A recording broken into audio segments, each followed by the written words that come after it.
Guys, the path to the top of the economy is changing. Since World War II, American youth has been conditioned to believe that the best way to make something of yourself and to ensure your financial success is to go to college. And our culture promised us a lot of things based on our academic accomplishments, didn't they? They said that our path was set for us. You go to school, you go to more school, you get a job that hopefully you enjoy a little bit, you get paid a little bit, maybe you get some raises along the way, and you work hard, and maybe you'll have enough to get by and support yourselves. But maybe you also enjoy your life a little bit too, hopefully. And this is what we're taught in school. This is what our parents tell us, and this is what we see on TV and movies. It's part of our culture, right? And this is the old formula. A 4-year college degree, maybe you'll be a little bit happy with your steady paycheck, and you look around you, and can you honestly say that that's true? Can you honestly say it holds true anymore? When you look at the world's most successful people, formal education isn't always the common denominator. In fact, if anything, dropping out of college may be more common. Look at Mark Zuckerberg, look at Steve Jobs, look at all these entrepreneurs that we're seeing pop up around us. The common thread amongst the world's most successful people isn't their ability to play nicely within the system,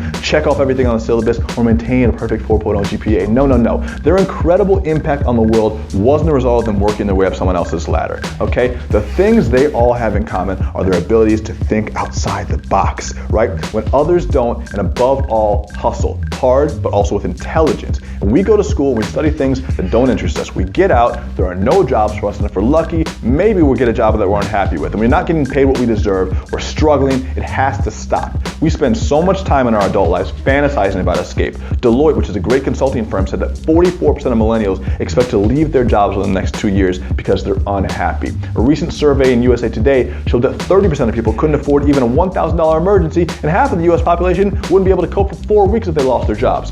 4 weeks? Are you kidding me? That should scare you. That should blow your fucking mind. I know it scares me, and even if that's not your situation, this is why it's important, all right? Something is terribly wrong with our culture, and it's become abundantly clear that having a 9-to-5 job is no longer enough.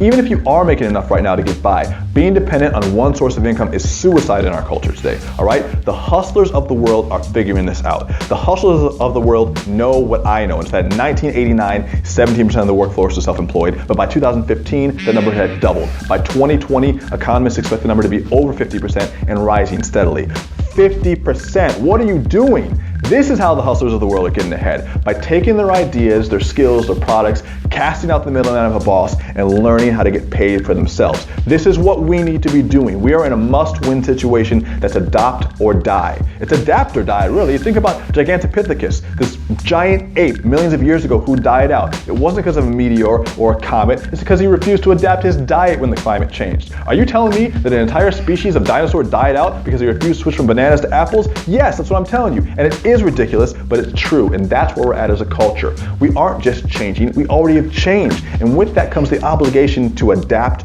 or die. If your 9-to-5 is your only source of income, your days of surviving in the modern economy are numbered. This doesn't mean that you have to quit your job right now. It's totally cool if you like it. After all, isn't that the goal, to like your job? But either way, having an extra source of income on the side that you can fall back on, or even just buy the things you want, is the only way to go now. Now, you can hate or resent people for being successful, or you can become one of them. I'd hope that you become one of them, because you don't need college to make an impact on the world. You just need Wi-Fi, a laptop, a lot of coffee, and this book right here.